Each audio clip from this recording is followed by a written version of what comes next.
Pros and cons எழுதியாச்சு. Still எனக்கு clarity வரல. அப்போ நான் என்ன பண்ணுவேன் அப்படின்னா, ஒரு ஆப்ஷன் கீழேயும் ப்ரோஸ் அண்ட் கான்ஸ் எழுதுனீங்க இல்லையா, for each pro and con points assign பண்ணும் out of 5. For example, pro 1 எனக்கு ரொம்ப இம்பார்ட்டண்ட் இந்த ஆப்ஷனில் அப்படின்னா 5 அவுட் ஆஃப் 5 கொடுக்கலாம். லீஸ்ட் இம்பார்ட்டண்ட் அப்படின்னா 1 கொடுக்கலாம்.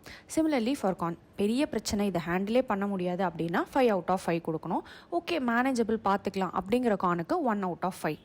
இப்படி அசைன் பண்ணிவிட்டு டோட்டல் பண்ணணும். ப்ரோஸ் அண்ட் கான்ஸ் எல்லா ஆப்ஷன்ஸுக்கும் ஈக்குவலாக இருக்காது. ஸோ டோட்டல் எடுத்தால் ரீசனபிளாக இருக்காது. ஸோ பர்சன்டேஜ் பண்ணிக்கோங்க. பேசிக்காக multiply the number by 100. Now remove the option that has the highest percentage of con. Then compare pros and cons percentage for each of the remaining option. எந்த ஆப்ஷனுக்கு cons percentage விட pros ஜாஸ்தியாக இருக்கோ you can choose that. எல்லாத்துக்கும் அப்படி தான் இருக்குது அப்படின்னா compare the pros with the pros of other option and similarly cons and then decide. இதுக்கு நான் யோசிச்சுட்டே போயிடுவேன் அப்படின்னு தான் தோணும். கரெக்டு தான், நம்ம யோசிச்சுட்டு மட்டும்தான் இருப்போம். ஸோ இதை எழுதும்போது ஒரு லாஜிக்கல் கிளாரிட்டி வரும். அப்படியும் வரலனா பாத்திரலாம் எதுவும் கிடையாது.